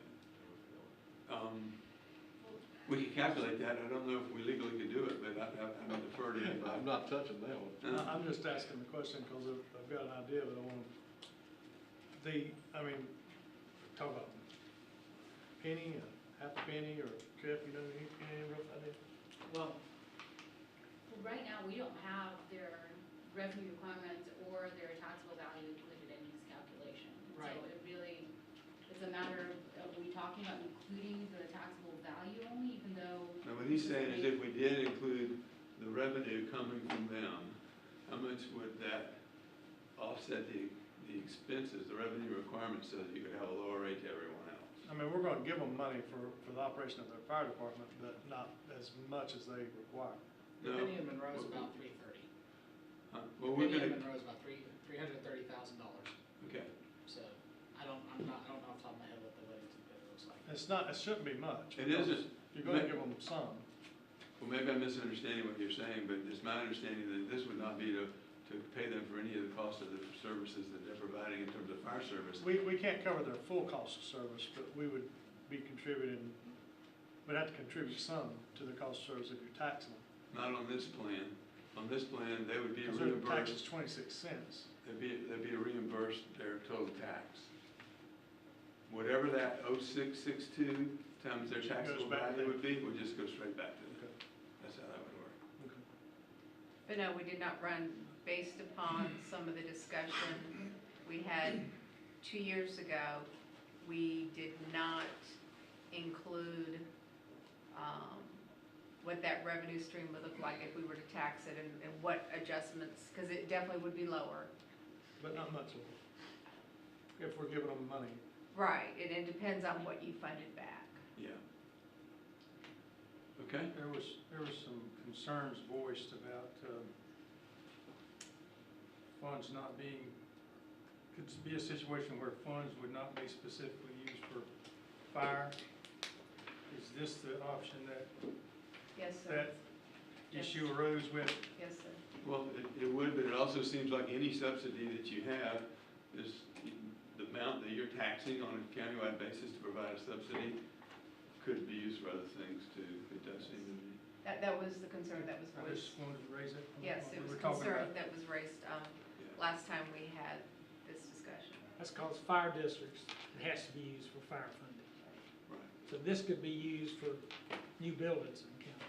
And that was, Legally. right, that was the concern that was voiced a couple of years ago, was that although it may be the intent of this body, that a future board could change that, and that was a concern voiced. Well, it's minor, but I can tell you, I get phone calls, I'm getting, from the fee districts, I'm being taxed twice, a fee and a tax. And you think about Monroe, they're paying what, roughly 26 cents now for fire tax, and then they're gonna get another bill for 6.62 cents, and, you know, they're not gonna understand this. So, and from a perception, it's gonna be we're double taxed. Well, if you're giving it all back, wouldn't they be able to lower their fire tax? You would hope that is what they would do with the monies they received from us. So like if we give them 6 pennies in value back, would we give them 6 pennies in value of their taxable value or our taxable value? Their taxable value. So they would get $300,000 per penny, not 2.6 million per penny. Right. So, but what in essence it does is it nets them out to where they have no loss. They should be able to cut their tax to 20 cents instead of 26 for fire service. It would make them be indifferent to whether you did a district-by-district tax or a countywide tax, because they shouldn't see any difference in that. On district-by-district, they would get no money back from you, and it would not be taxed. And if you do the countywide, they would be taxed, and they'd get the money, all that same amount of money back. Well, that's really confusing, because in Weddington, our tax rate is 5.5 cents, and that includes the fire. So you're gonna give us back more than we're actually paying No, in? You'll pay I would be good on that, but I don't think No, that ma'am, the ma'am. rest of the county would be so happy on that. It's based upon your taxable value. They would still have to do the 5.5 cents to pay for the fire, and then the 6.62 cents would be refunded, would be paid back again. So both of those rates would be taxed, but they would be. Somehow I could see that money So being is it used for something else. 5.5 now, Yeah, that's the Weddington fire tax. Is that no, that's our total tax, 3% plus the county's penny? is for the fire. So plus the county's penny, right? No, they don't Yeah. get anything from the county's penny. No. Well, the county taxes everybody a penny. Monroe and Weddington Subsidized. pays that. Right. Right. So you would get 6, it would be about the same, it would be a wash, you wouldn't have to pay anything.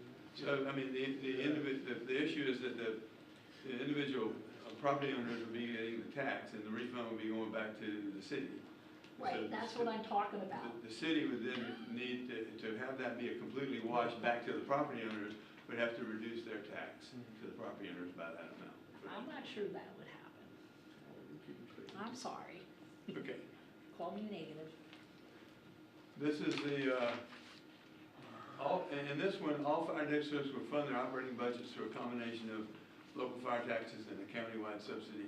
All fire districts will receive an equal or proportional amount of the countywide fire tax, based upon their revenue requirements. So, if one district's revenue requirements were twice the other one, they would get twice as much of that subsidy back. It would be matched to their revenue requirements. Of the county, the subsidy. The county commission can balance revenue distribution costs across districts and maintain reasonable tax rates, based upon the choices you're going to see here in a moment. And it would require municipal approval, however, as the other ones that we've mentioned would. And here is a chart, and this takes I'm going to go to the next chart and then come back to this chart, because this gives you a picture you can see a little bit easier. This is the district-by-district amount that a $200,000 taxable value property would pay in taxes, right here, in each of these. And the more subsidy you get from the county until you get 100% subsidy, this is how much that $200,000 parcel would pay. So you can kind of see what happens as you move across the continuum in terms of some districts having lower and others having higher fees to where they finally get equalized over here. And these two are just, you can see that happening. If you get to about a 50% subsidy, they're much closer together than they were here. And when you get to the 100%, they're the same. And that that's on a $200,000 sample taxable value property. The other chart has the rates, and I'll show you that in a moment. But what I wanted to talk to you about here a little bit was the fact that we're looking at complete cost of service. This is really cost of service right here. And what this is really, the more you get this way, the more you're kind of, in my opinion, moving towards the whole concept of the benefit that's being provided by fire services being one of the criteria. Because when you look at 80% of the activity of the fire department is to respond to medical calls, traffic accidents, and it's not to real property fires. That to me is really more of a general benefit than it is a specific benefit to the real property. And typically in governmental revenue collection, general benefits are typically more inclined to be recovered through taxes, and specific benefits are more inclined to be recovered through fees.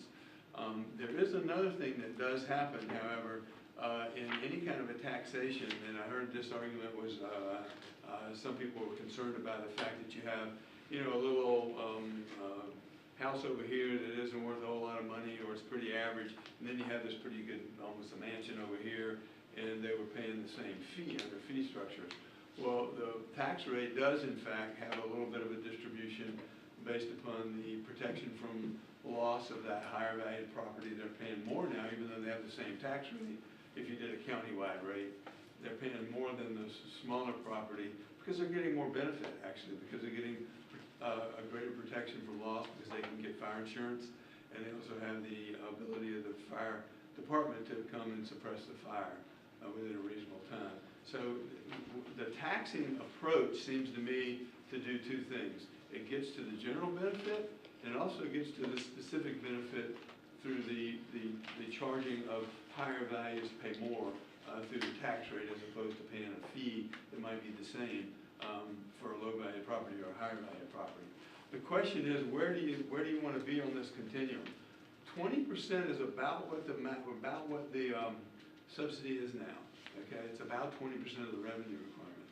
So if you wanted kind of to be similar to what you are now, this may be something you might want to look at. But on the other hand, if you want to say, everyone's getting the benefit of fire service, levels of service may be slightly different from place to place, but generally they're getting the general benefit of providing fire service for the medical calls and the traffic calls and whatnot that happen throughout the county, and they're also getting the benefit of protection from loss of their property through insurance. And you might just want to go this way if that's the way you felt, to just kind of get it all taken care of. I know there's some issues with that in terms of control. Well, there's issues on control of the countywide money even along here. And I just thought of this sitting up here. I don't know if it has any legal legs that could happen, whether you could even create a countywide tax fire district that you would tax within the district, and that would keep the county's general fund from being able to use it for other things. I don't know if that would have any legal possibility or not. But I know those are some of the issues y'all are going to be dealing with about how do we control this and how do we give people assurance that this is going to work as we go through time. The one thing I do want to show you is the rates, and that's back here. This is what the rate would be per 100 when this is 100% the district and no countywide. So this just combines the rate. It took the rate from the county. Let's see. Actually, I didn't go back far enough to. No, this doesn't combine the rate. This shows the individual rate. This is the rate for the district, and this is the rate for the county. At 10% subsidy, you have a very low county rate, a little bit lower district rate. And as you go across the continuum, this is 50%. This district rate's lower, the county rate is higher, and then when you go all the way over to the 100%, there's no district rate, and that's what the county rate is. So you can see how that goes on a rate basis, in addition to the other chart, which was on a comparable property basis, on a $200,000 in taxable value property, which is what that one does right there. So let me talk to you about a couple other things. I'm almost done. You stated that the following items are a priority relative to any solution, and the highlighted text will talk about how the recommendation addresses each. equity among districts. Various degrees of and types of equity will be achieved with all options presented on slides 20 through 22. The options with the lowest county tax subsidy will be closer to equity relative to cost of service, which is, I stated a moment ago. However, the options closest to a countywide rate will be closer to equity relative to matching of tax burden to benefit received, because it's a general benefit as opposed to a specific property benefit. Long-term sustainability to absorb growing cost of services and avoid constant revisiting of the issue. The adopted tax plan can be updated annually to recover the revenue requirements of all of the fire districts based upon updated taxable property values, thus achieving financial sustainability by means of a centralized approach, which will avoid having to constantly revisit the basis of the funding. It will be set, it will be a road process that you go through. You will also achieve higher revenues just because of the increase in property values too, but at some point you may have to change the millage rates depending upon what the needs of the fire services are. Capture all properties subject to the fire tax. All properties will pay the tax, whether it be a district tax or a countywide tax or a combination of both. Prepare for the transition of rural areas that may begin to develop similar to the western Union County. As rural areas develop, the increase in taxable property values will be reflected in the calculation of the tax rates for the adopted tax plan. Thus, the cost share will automatically rise with the additional benefit received because of the growth in rural areas. Be kind of a self-adjusting process as growth occurs through the property values. Therefore, although each option presented will provide sufficient revenue to fund the revenue requirements of all the fire districts, our conclusions are as follows. The option with a district tax and a 20% county subsidy will be closest to the current subsidy provided by the county, and as such may have the least impact upon the cost per parcel in most or many of the districts compared to the current structure. It won't be exactly the same because you got a lot of changes going on with the feed districts coming in to be tax-free districts, but it may be a more similar approach. The 100% countywide tax will equalize the tax burden across all districts on comparable taxable values of properties and will be consistent with typical government policy to fund services that provide a general benefit with a jurisdiction-wide tax. However, the decision as to which plan to adopt, from 0% county subsidy to 100% countywide tax, is a policy decision for the board, and any of the options on slides 20 through 22 will provide sufficient revenues to fund all the fire service costs in all the districts of the county. So it ultimately comes down to, we believe that there's two kind of points that you may focus on, but all of them in between are legitimate options for you to choose. And that's the end of my presentation, and I'll be happy to entertain discussions, and we can go back to any slides you'd like to. When you looked at the fee districts, how did House Bill 445, how would it affect our fee districts? I'm going to have to defer to, I'm not familiar with that House bill.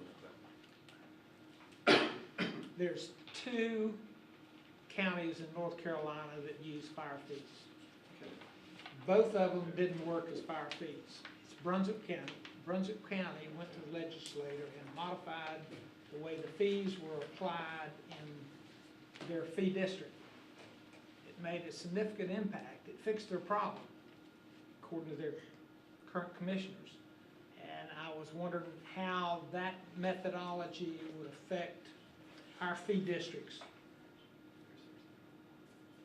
I'm not familiar with that. I'll have to get familiar with it. We can get back to you and answer that question. I just don't know the answer right now. You can go to Brunswick County's website, and I have some documentation here that has it, and also House Bill 445, where they went to the legislature to get it changed. And just wondered how that would affect ours. They kept a fee in place. They have a fee, but the fee is more graduated.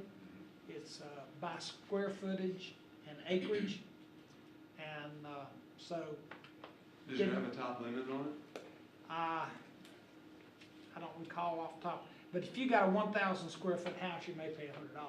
If you've got a 5,000, you may pay $500.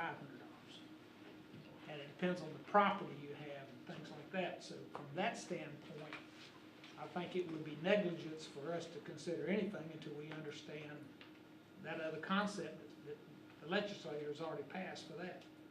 We can Of course, certainly- we'd have to go back to the legislature and get it passed for our community as well, because It's all of Brunswick County, it's all the, right, they like the deputy and tax in the county. I don't know for sure. I'm not thinking But to about make Brunswick. fee districts work in that vein is something that I think we should consider.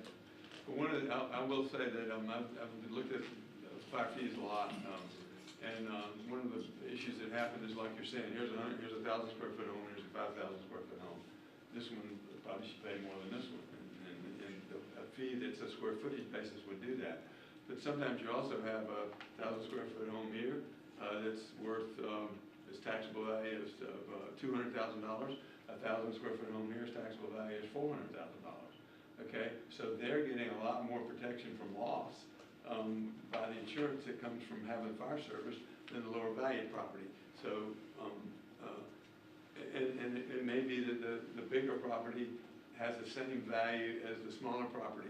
So any way you cut it, there's some issues there. But if you assume that size is a surrogate for benefit, then yeah, that would be something that you might consider.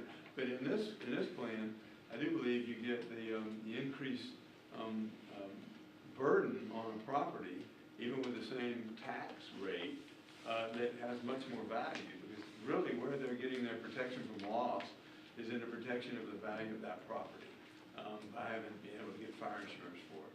So you are getting kind of almost a better matching through a tax rate than you might through a fee that way, based upon the differential values of the properties. Mr. Rush? Jeff, how are the ways that a fire tax district is established? There's two ways, right? One is by vote of the people, and the other is by the commissioners setting up, correct? That's right, Well- chapter 153, chapter 69. What's required of vote of the people, vote of the people? Rural fire protection districts, refresh my memory, I think that it requires, that's right, petition of 30% of the resident freeholders of the district, people who own property and live there. It's a much higher hurdle. It's not like a simple majority, it's, Right. Johnny, you remember how, they did it in Stallings, how did they do it in Stallings? And Henry So- Bridge has it too, right? Yeah, Stiles and Henry Bridge are both chapter 69, which is the rural fire protection district. 153 is a service district, that's Wesley Chapel, North Spring, and Waxhaw. Right. So when y'all did it back in Henry Bridge years ago, did y'all have to, it was actual vote during the That's correct, general election, right? that's correct. You know, one thing I look at when we, we talked about this, and Jerry and I spent quite a bit of time on it. There's so many varied concerns that we have in the county among the communities, among the municipalities. If the people voted it in, was it a simple majority or a higher number of people that had to do it, Johnny? That's a majority on the referendum. So just a majority of the voters, You have to get 30% of the signatures to get it on the ballot. okay? But once you do that, then it comes here. So it's not just like we can vote to put it on the ballot. We would have to get 30% of the signatures. If you go by 69, yeah. Okay. So we would actually have to get signatures to do it. You know, one thing I would look at is that right now, $14 million is $14 million, and it's just who pays it. And right now, the fire fee system with the subsidies is covering the cost. What's gonna happen is that cost keeps going up. It's gonna be impossible for me to vote for a 15-cent tax on Lanes Creek and have my neighbors come talk to me about it. I just can't see it happening. The farm, everybody's gonna be disproportionately affected. But if we were gonna do something, if we could do it by vote, whether we need to try some legislation or something, I think this is a decision that the people of Union County are gonna have to make, because the county commissioners, every time we get close, something happens. And even if we were going to a 6th district, the fact that any municipality could swipe it away, if we were gonna do a vote on a 6th taxing district, that's how it would need to be, is vote of those people who live in that taxing district. Doing it with, telling them that we're gonna charge them 9 pennies or 10 pennies or whatever it's gonna be, and then the autonomy comes into question, which is what we heard time and time again, is I don't think just because you're shrinking the size of the district, or making the district, the eastern part of the county or a big section of the county, I still think you're working on the autonomy that those fire departments were asking for. I don't think that, because Unionville I would see as being they're gonna be a donor to that district. New Salem, you know, are they gonna want to be lumped into a district with Jackson and Stack Road and all, you know, I don't think that Stack Road wants New Salem telling them what to do no more than vice versa. So this is a very complicated matter. It's something that the citizens in this county have no education on. There are so many different, you know, what works for Barbara doesn't work for me. We live in different areas, so this is a huge education effort to the people. This is something, if I had the perfect way to do it, I would say in 2020, when we have the next countywide election, that we put it on the ballot, but evidently I don't go around collecting signatures, so that might not work. Well, if I may, I don't know how you would sell it. there's a number of things that occur as you go from this way over to this way. Like you said, you would have a tough time with a 15-cent tax, and the more you go this way, the lower that gets. So it's about 6 cents at the whole countywide rate. But then what you have is the autonomy issue. I think at this end, you have complete autonomy within each fire department, fire district. I mean, they're setting their own budget, they're setting their own rates. The more you go this way, any part of the county subsidy now has to be collected and then divvied back out to them. And I think that from my meetings with the chiefs, that they would have some, they're concerned about that. There was a plan put forth some time ago that had kind of a base level subsidy. It still had a pretty big differential, but so I think you're dealing with the autonomy and control as you go from here over to here, and you're dealing with more equalization over here that maybe bodes well for the ones that have a high rate if you don't go more countywide, but on the ones that would have a lower rate to start with, they're going to maybe have a higher rate at the end of the day. So it's a compromise in your minds as to where you want to go on this issue of subsidy, equalization, control, and then of course the thing about the cities. Hopefully the cities will be amenable to a plan that makes sense. But, so you're right. I understand there's a lot of moving decisions to be made here and moving considerations to be considered as you move from complete district sustainability to the countywide or anything in between. See, any changes even among us, though, I guess Jerry and I are probably in a similar situation as far as where we live and the situation with Richard's in a different situation, Barbara's in a different situation than any of us, and Frank's in Cedar Road. So there's a lot of, even amongst this board, there's, you know, what me and Jerry may think's the best for us is not going to be maybe what the best for Barbara or the best for Richard. And it's just this is something probably more people than 5 need to be making a decision on. And, well, there's no way that you're going to have these higher rates be lower without moving to the right some kind of way. I mean, well, with the fire fee that we have now, big question about keeping that rural part of our county. Well, it's not, yeah, you're right. How are we going to keep it rural if they're paying way high taxes on it? You could achieve it by having a subsidy that's not proportionally shared, but shared with the ones who need it more. Which is what we have now. With the fire You fee. could do that. You could do it that way. It's exactly what we have right Right, now. That's exactly and right now, that's, $14 million is $14 million. It's just how we cut the cake. And right now, I think, until we find out what he's talking about with Brunswick County, get more information with that, and maybe send some other legislative solutions. I just don't think, no matter what we come up with, I don't think it's going to. I think staying where we're at right now until we get a better solution, maybe legislatively, or maybe there's already one out there. Well, and the legislators will be in session till November, but I don't know that they can bring it up. As a local bill, I think they can bring them up. And that's how this was run. And you ask about a top limit, I mean, it's got it in here on the land and Commissioner, I think my question too is can feed districts You know, I think the issue with the fee districts, automobiles, you know, and I don't know that taxing farm equipment's necessarily a good idea. But, you know, we've got a lot of other opportunities. This is not the first time we've seen this. This is what that study group came up with, except they called it dollars instead of percent. And we've just covered the same thing we've been talking about for the last 4 years. Well, you asked us to meet with the chiefs, and this is the scenario the chiefs requested that we run. Well, and like I said, it's like what came out of that study group. Except it was, what, $2,500 or $250,000 as a number, and then it varied by the need of the group, of the location. Well, the subsidy hit the table first, and some of the districts actually had no additional fee because the subsidy covered their costs, and we varied from that. Everybody should be in the game to some extent. With regard to the legislation you're referring to, I mean, that may help within a district have a better, more equitable distribution. It would change that 13 cent for Allen's Crossroads somewhat.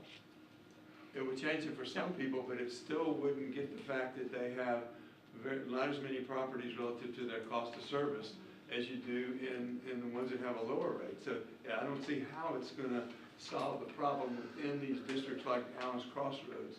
It may solve the problems for some of the, in terms of equalizing it within Allen's Crossroads, because you may have some that have a lower number, some that have a higher number. The net, it's still a more expensive place to provide service spread about among the paying entities that are there than it is in the other ones that have the lower rates. and Commissioner, if I could say, talking about the district or the fees, our issue was the density, like Mike's saying. Baker's is a fee, but it's dense enough, or it can almost fund itself. Mm-hmm. But if you go out there in these rural districts, even with some disparities based on value of the home, square footage. And the land. And the land, I think the density is really gonna be an issue, but we can Well, obviously. I'm sure it'll make a difference, but it might not make that, it might drop that 13 cent down to something that's close to manageable if we had to subsidize it. Well, I think staff and the consultant, based upon the last direction we received from the board, have brought back to you what's available under the parameters that we were provided.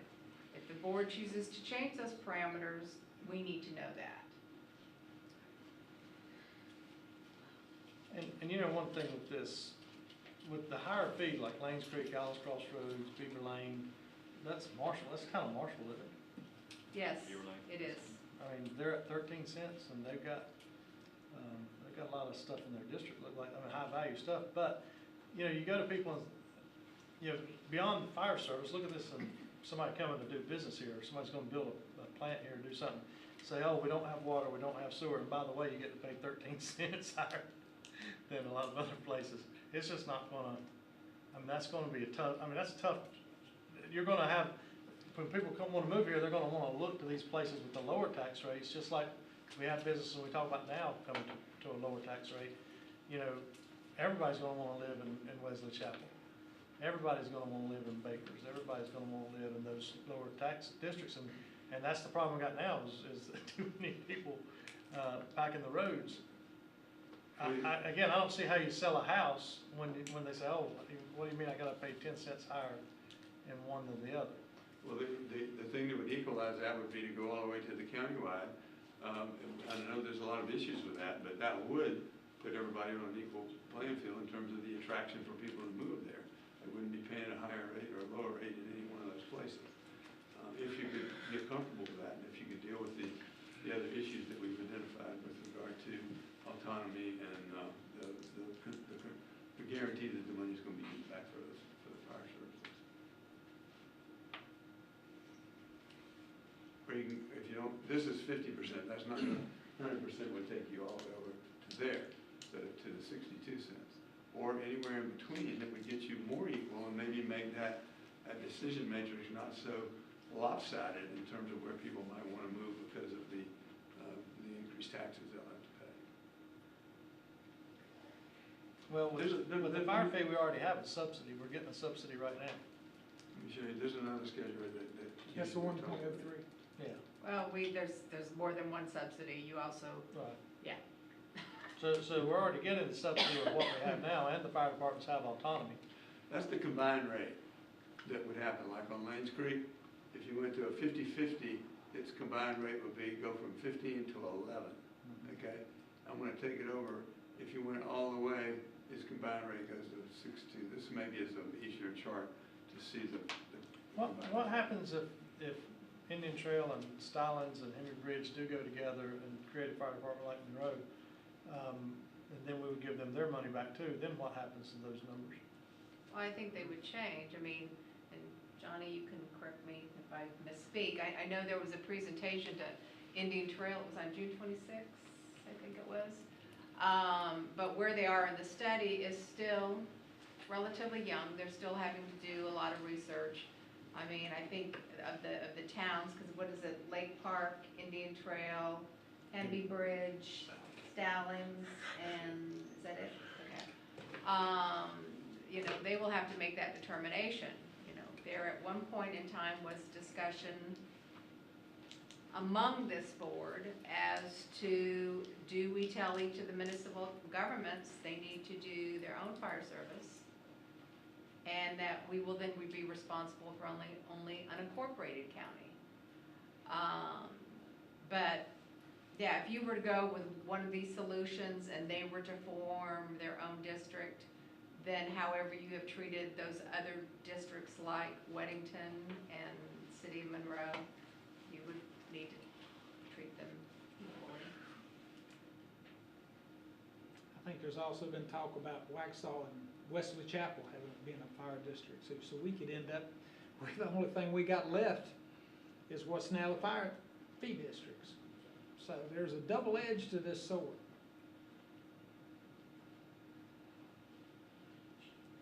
We are looking for I something. still hear the can rattling. Can we have the information by the 20th relative to what Richard's Yes. raised, brought? I would Certainly, ask staff to we will do that. put that information together and have it for the meeting on the 20th. And I thought we were close to having all the information that we were gonna get, but now we have another additional information or different options. So let's get that one and see where we are then. And I assume it's based on actual tax value and actual properties as opposed to an average of $200,000 house that was referenced in one of these. Okay. And that would include the steps we would need Yes, to sir. pursue. Yes, sir. to get it done.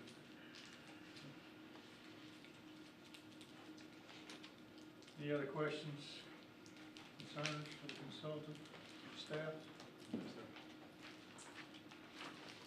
Okay, hearing none, I will move to recess a special meeting and reconvene at